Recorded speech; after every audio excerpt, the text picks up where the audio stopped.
आप सभी को सुंदर पूर्णिमा की बहुत बहुत बधाई हो। बाबा विश्वनाथ की कृपा आप पर सदा बनी रहे।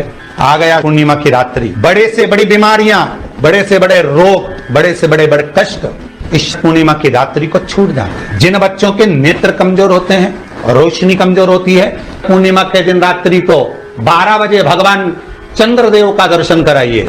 5 से 7 मिनट तक नयन मिलाए चंद्रदेव के साथ, और बाद में एक पीपल के पत्ते पर खीर जो चंद्र के नीचे रखी हुई है उसी खीर को चटा दीजिए। फिर चंद्र का दर्शन कराओ, फिर खीर को चटा दीजिए। महाराज, नयन की ज्योति बढ़ती है।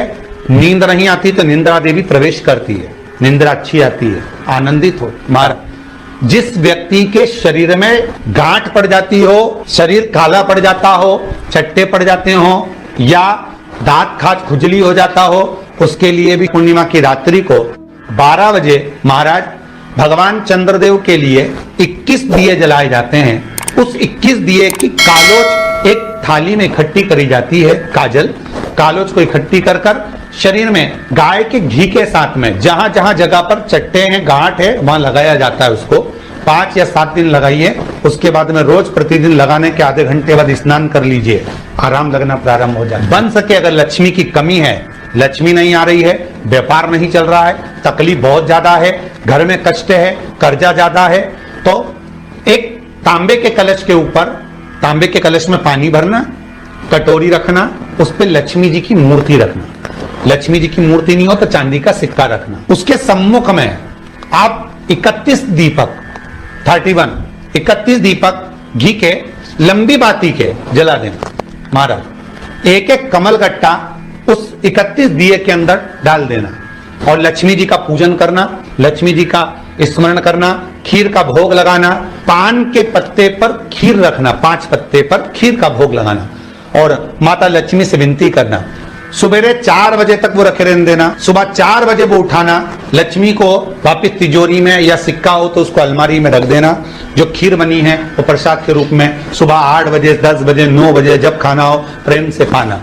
माता, जो दिए लगाए हैं वो ठंडे हो गए होंगे, उनको रखे रहने देना, बाद में काम आते रहेंगे, या दिए विसर्जन करना हो तो आपकी मर्जी। पर वो मट्टी के दिए लगेंगे, आटे के दिए नहीं लगेंगे, मट्टी के दीप लगाना है आपको। 31 घी के दिए लगाना है। लक्ष्मी जी का पूजन करो, कंकु, चावल, हल्दी, मोली से, सब तरह से। पूर्णिमा की रात्रि को सुख मिलेगा, आनंद मिलेगा, लक्ष्मी की वृद्धि होगी, कार्य सिद्धि होगी। दूसरा क्रम, अगर पूर्णिमा के दिन आप शाम को प्रदोष काल के समय 4:30 बजे से 6 बजे के बीच में 1 लोटा पानी, उसमें 5 बेलपत्र रखकर, एक कमल गट्टा डालकर भगवान चंद्रेश्वर महादेव के नाम से भगवान शंकर को चढ़ा दीजिए। आपकी जो कामना हो वो कामना कर चढ़ा।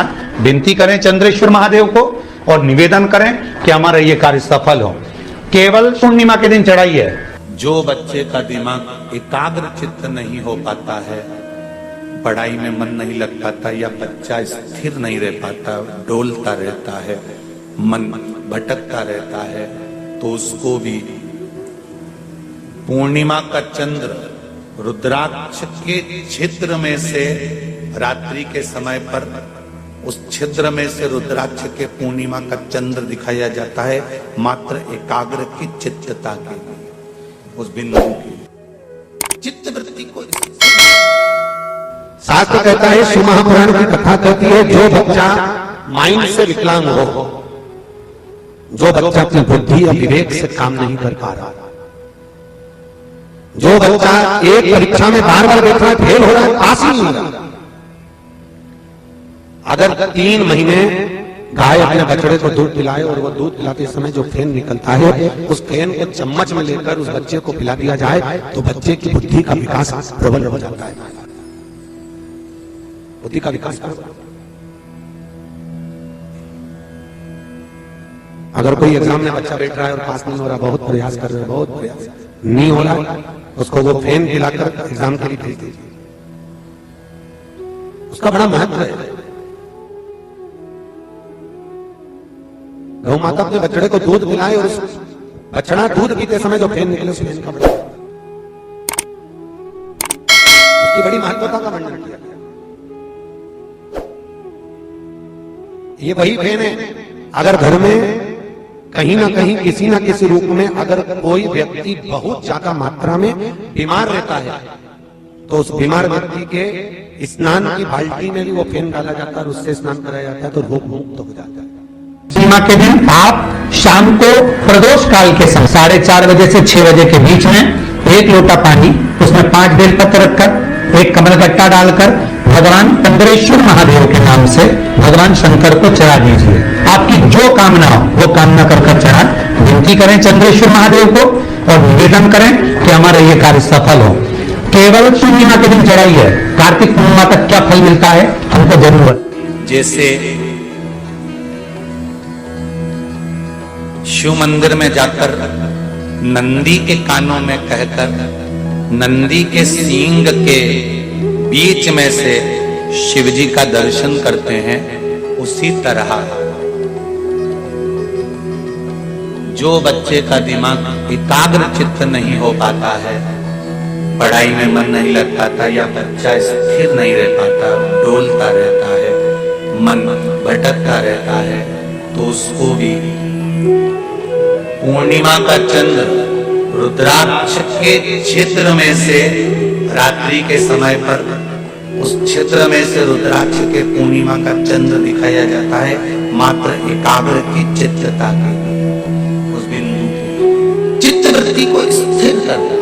पूर्णिमा की रात्रि को गर्भवती नारी अपनी नाभि पर यदि चंद्र की दृष्टि पड़वा लेती है तो बच्चा विकलांग पैदा नहीं होता है। गर्भ से जो बालक होगा श्रेष्ठ होगा, विद्वान होगा, चतुर होगा, पढ़ने में होशियार होगा, क्योंकि ये चंद्र की किरणें जब समुद्र में उछाल ला सकती है तो आपके जीवन में भी तरक्की ला सकती है, उछाल ला सकती है।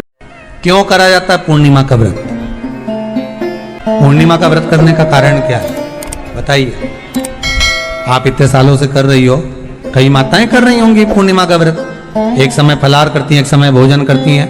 भोजन में खीर का होना जरूरी होता है पूर्णिमा के व्रत में, दूध की सामग्री होना जरूरी होती है पूर्णिमा के व्रत में। 12 महीने की पूर्णिमा करो मना नहीं है, और पूर्णिमा उठाने का भी समय होता है। चैत्र के महीने की जो पूर्णिमा होती है, चैत्री पूर्णिमा पहली पूर्णिमा मानी जाती है, इसलिए चैत्री पूर्णिमा को सिद्ध पूर्णिमा कहते, कार्य सिद्धात्री पूर्णिमा कहते, सिद्ध करने में। मनोरथी पूर्णिमा कहते हैं, मनोरथी पूर्णिमा। इसलिए पूर्णिमा का व्रत कहां से उठाया जाता है? चैत्र के महीने की पूर्णिमा से पूर्णिमा का व्रत उठाया जाता है कि मैं महीने की पूर्णिमा करूंगी तो चैत्र पूर्णिमा से उसको उठा लिया जाता है। पर उसका एक नियम रहता है, आप फलाहार करें अपनी जगह पर है, पर एक समय भोजन कर रहे हैं वो अपनी जगह पर, भोजन के साथ में मीठे के साथ थोड़ा दूध की सामग्री होना जरूरी होती है। और क्यों करते हैं पूर्णिमा का व्रत, किस लिए किया जाता है, क्यों करा जाता है, उसका व्याख्यान वर्णन शिव महापुराण के अंतर्गत स्कंद पुराण में लिखा गया। स्कंद पुराण में वर्णन किया है श्री वेदव्यास जी महाराज ने, कहा ये पूर्णिमा का व्रत इसलिए किया जाता है कि व्यक्ति का जब मन गलत भ्रम में जाने लगता है, मन जब गलत जगह पर जाने लगता है, तो ये मन को गलत जगह पर ले जाने वाला कौन होता है? तो कहा ये चंद्र होता है। व्यक्ति की राशि के अंतर्गत, व्यक्ति की पत्रिका के अंतर्गत, व्यक्ति की ग्रह दशा के अंतर्गत जब चंद्र बेकार चलता है तो व्यक्ति अच्छा करते करते भी बेकार करने लग जाता है। चंद्र डोल रहा है। कई माताएं कहती हैं गुरुजी हमारे बेटे को आशीर्वाद दीजिए, बहुत गलत संगत में जा रहा है, मतलब समझ जाना कि चंद्र गड़बड़ जा रहा है। बेटी अगर गलत मार्ग पर जा रही है, बेटी अगर गलत संगत में जा रही है, किसी अन्य व्यक्ति को आकर्षित हो, चंद्र गड़बड़ हो रहा है, उसका चंद्र कहीं जा रहा है। कोई पुरुष, कोई लड़का, कोई गलत मार्ग पर जा रहा है, चंद्र गड़बड़ हो रहा है। घर में जो क्लेश उत्पन्न होता है, घर में जो विवाद उत्पन्न होता है, उस विवाद को रोकने के लिए केवल चंद्र की ही, इसलिए तो पूर्णिमा घर की नारियां हमारे हिंदू धर्म में यहां तक स्कंद पुराण में कह दिया कि प्रत्येक पूर्ण, आप लोग कभी आप लोगों ने सत्यनारायण जी की कथा करवाई है? जितने लोग आस्था चैनल पर कथा सुन रहे हैं, जितने लोग फेसबुक यूट्यूब पर कथा सुन रहे हैं, यूट्यूब पर कथा का श्रवण कर रहे हैं, उनने कभी सत्यनारायण की कथा करवाई होगी। तो उसमें लिखा है हर कार्तिक, हर पूर्णिमा को, हर संक्रांति को ब्राह्मण सत्यनारायण भगवान की कथा या राजा या वैश्य कथा को कराता था या बढ़िया कथा कराता। सुनी कि नहीं सुनी ये बात? सत्यनारायण भगवान की कथा में लिखा है, स्कंद पुराण के अंतर्गत जो सत्यनारायण भगवान की कथा का स्मरण किया उसमें लिखा है प्रत्येक संक्रांति पूर्णिमा को सत्यनारायण की कथा करवाने लगा और ये योनि को प्राप्त हुआ, इस योनि से छूटा इस योनि में गया। लिखा है, सब कुछ लिखा है। अब उत्ते से समझ जाओ कि पूर्णिमा को सत्यनारायण की कथा करने का बोला, तो पूर्णिमा को सत्यनारायण की कथा का क्यों बोला? वैसे तो रोज कराओ सत्यनारायण जी की कथा, प्रतिदिन कराओ, मना नहीं है। आप क्या कोई विशेष फंक्शन है आप सत्यनारायण जी की कथा करवा, पर पूर्णिमा संक्रांति को और संक्रांति को पूर्णिमा को सत्यनारायण की कथा का स्मरण क्यों करवाया गया? क्योंकि पूर्णिमा के दिन अगर ये भगवान का व्रत रख लेगी, पूर्णिमा के दिन अगर ये खीर का प्रसाद बना लेगी, थोड़ा सा दूध की कोई सामग्री बना लेगी और भगवान को भोग लगा देगी, भले सत्यनारायण भगवान के भाव से बनाए, भले सत्यनारायण जी के निमित्तार्थ बना, पर अगर इसने सत्यनारायण भगवान के निमित्त से बना, पर पूर्णिमा के दिन अगर ये व्रत रखेगी, उपवास रखेगी या कोई सामग्री बनाकर भगवान की पूजन कर लेगी, तो इसके घर में जो अशांति है वो शांति में बदल जाएगी। इसलिए कई घरों में आज भी सत्यनारायण भगवान की पूजन हर पूर्णिमा को करती है। माता किताब लेके बैठ जाती है, तुरंत उन्हें ऑफिस जाना है, कहीं काम पे जाना, और तुरंत उसने जल्दी जल्दी कलश रखा, कलश नहीं भी रखे तो भगवान की पूजन कर कुरा के ब्राह्मण देवता को बुला लेगी, ब्राह्मण नहीं आएंगे तो खुद कर लेगी, पर करती जरूर है। इतना सा आटा सेक लेगी, पंजेरी बनाई, सीरा बनाई, मिठाई रख दो, कुछ भी करेगी पर सत्यनारायण की कथा कर लेगी। उसका मन लग गया उसमें, मतलब पूर्णिमा को करना है, उसको करने से क्या होता है? शांति रहती, शीतलता रहती। जिसके घर में हर महीने की पूर्णिमा को खीर बनती हो, ध्यान दीजिएगा, बहुत सुंदर संवाद चल रहा है, बहुत ध्यान देने वाली बात है। प्रत्येक महीने की पूर्णिमा को जिसके घर में दूध की सामग्री बनती हो, दूध की सामग्री तैयार होती हो, खीर प्रसाद तैयार होता हो, उसके घर में कभी क्लेश नहीं हो सकता। चाहे सास बहू एक दूसरे के सामने वो कहे ना, वो सांप और नेवले की लड़ाई क्यों ना, फिर भी शांति हो जाती है। पर प्रत्येक महीने की पूर्णिमा होना चाहिए। ये नहीं कि तुमने एक महीने की पूर्णिमा पे बना लिया और दूसरे महीने की पूर्णिमा को गायब कर दिया। फिर किसी ने कह दिया आज चूरमा तो बन रहा है, दाल बाटी तो बन रही है चूरमे के साथ में, लड्डू बन रहे हैं, तो काय को खीर बना रही हो? तो तुमने अब वो खीर प्रसाद। महापुराण की कथा कहती है, महाराज पूर्णिमा का जो चंद्र है वो विशाल का है, और उस चंद्र की पूर्णता में हमारी अभिलाषाएं भी पूर्ण हो। आप आस्था चैनल के माध्यम से जितने लोग कथा सुन रहे हैं, फेसबुक यूट्यूब पर जितने कथा सुन रहे हैं, और कुबेरेश्वर धाम में जितने कथा सुन रहे हैं, आप में से कितने लोग हैं जो पूर्णिमा का व्रत करते हैं? जो माताएं करती हो जरा हाथ उठाइए। पूर्णिमा का व्रत जो करते हो ना आप लोग, रखिए। अब पूर्णिमा के व्रत में आपने कई बार किताब पढ़ी होगी पूर्णिमा की, या आपने व्रत किया होगा, या पूर्णिमा का व्रत आप धारण करे होगे, तो उसमें पूजन कौन से भगवान की होती है? पूर्णिमा के व्रत में किस भगवान की पूजन होती है? तो कहा पूर्णिमा के व्रत में केले के खंभ लगाकर पूर्णिमा का जो अध्यापन होता है, पूर्णिमा की जो पूजन होती है, उस पूजन में शंकर और पार्वती की पूजन की जाती है, शिव और नारायण की पूजन करी जाती है, शंकर और पार्वती का स्मरण किया जाता है। किसकी पूजन होती है? शिव पार्वती।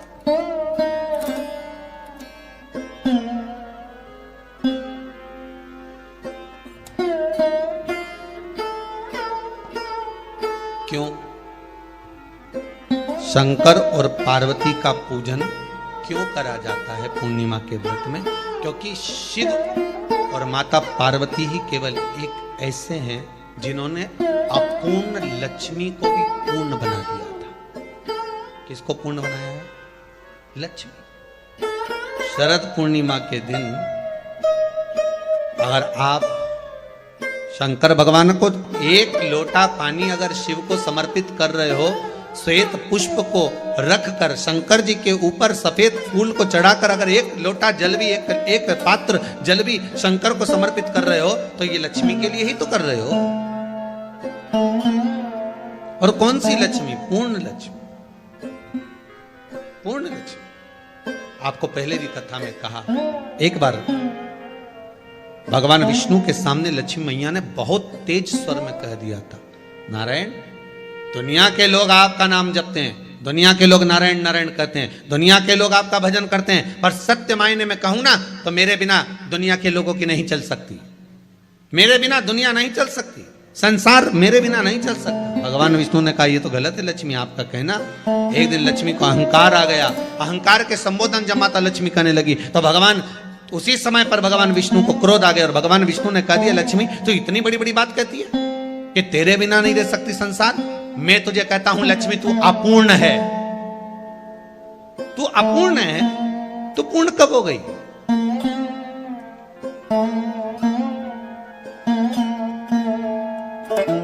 तेरी पूर्णता कहां हो गई? लक्ष्मी की आंख से आंसू बहने लगे। आज आपने मुझे अपूर्ण कहा, आपको मालूम है आप मुझे अपूर्ण कह रहे हो? आपको ये ज्ञात हो रहा है आप मुझे अपूर्ण कह रहे हो? भगवान कहते हैं, हाँ लक्ष्मी, मैंने तुझे अपूर्ण कहा। अपूर्णता का मतलब आप जानते हो ना? भगवान कहते हैं, लक्ष्मी मैं सब जानता हूं। लक्ष्मी रोती हुई माता सरस्वती के पास पहुंच गई। सरस्वती ने पूछा, क्या बात है लक्ष्मी, क्यों रो रही हो? लक्ष्मी जी ने कहा, क्या बताऊं सखी, मेरे पति ने आज मुझे अपूर्ण कह दिया। तो क्यों रो रही है तू? अपूर्ण अगर कह दिया, पति ने ही तो कहा है ना, तो क्यों रोना? चल मेरे साथ। और सरस्वती मैया माता लक्ष्मी को लेकर सीधे पहुंच गई माता पार्वती के यहाँ। माता पार्वती के यहाँ जब पहुंची, माता पार्वती ने लक्ष्मी जी को देखा और सरस्वती को देखा तो पूछा कि बात क्या है, क्या हो गया ऐसा, क्या हुआ, क्या है ऐसा जो तुम दोनों आज मेरे पास में आई? क्या हुआ? पार्वती जी कुछ बोलती, शिव जी का ध्यान माता सरस्वती की ओर और लक्ष्मी की ओर गया और भगवान शंकर जान गए कि आज भगवान नारायण ने लक्ष्मी जी को अपूर्ण कहा है। अब देखें माता पार्वती क्या कर सकती है, इसको पूर्ण बनाने के लिए करेगी क्या? क्या हुआ? माता सरस्वती जी बोली, लक्ष्मी को अपूर्ण कर दिया। अपूर्ण कर दिया? हाँ, तो क्या सोचना उसके लिए, इसको मैं अभी पूर्ण बना देती हूं। माता जगतजननी पार्वती ने गोदी में विराजमान गणेश जी को उठाया और उठाकर लक्ष्मी जी की गोद में दे दिया। ले लक्ष्मी, आज से तो पूर्ण हो गई। लक्ष्मी आज से तो पूर्ण।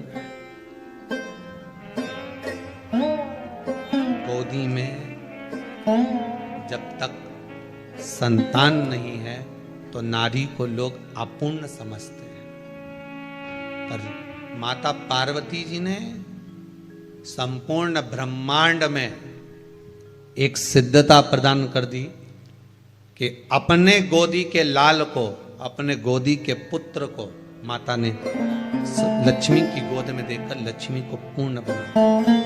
वो दिन कौन सा था? यही शरद पूर्णिमा का दिन था। कौन सा दिन? आवाज पकड़ लो। यही शरद पूर्णिमा का दिन था। शरद पूर्णिमा का दिन लक्ष्मी को पूर्ण करने का दिन।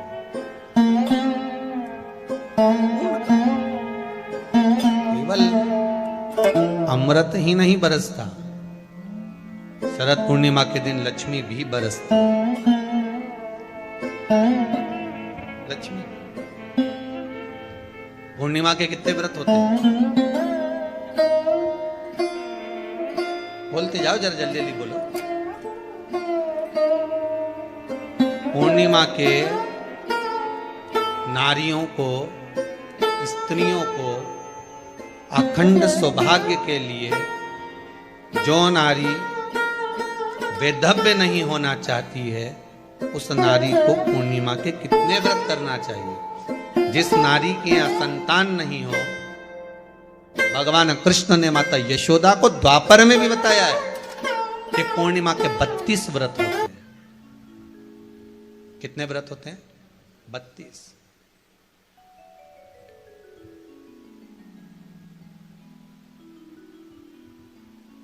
स्वयं भगवान कृष्ण यशोदा रानी को, माता यशोदा जी को भी बता रहे हैं 32 व्रत। अब आपको किसी ने बता दिया होगा कि 8 कर लो, 7 कर लो, 6 कर लो, 12 कर लो, इसलिए आपने बोला कि 12 कर लीजिए, 32 कर लीजिए। अरे यहां तो द्वापर की कथा भी कहती है। यशोदा जी ने एक बार भगवान कृष्ण को रोक कर कह दिया, ए कन्हैया रुको। कन्हैया बोले, बोलो मां क्या बात है? कन्हैया जरा रुकिए, इधर आओ जरा। भगवान कृष्ण आए। हाँ मां बोलिए। किस जगह का प्रसंग है ये? जिस समय पर राधा रानी कुरुक्षेत्र में नंद बाबा और यशोदा जी को लेकर कुरुक्षेत्र के कुंड में, ब्रह्म सरोवर में स्नान कराने के लिए लेकर जाती है, ग्रहण का समय पर। और जब भगवान कृष्ण उस कुरुक्षेत्र के उस सरोवर में स्नान करने आते हैं, तब यशोदा जी ने अपने लाला से प्रश्न किया है, पूछा है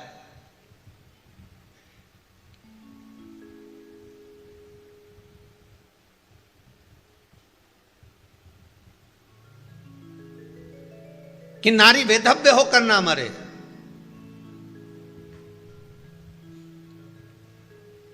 उसका पति कोई रोग से ग्रसित ना हो, उसका पुत्र किसी रोग में ना पड़े,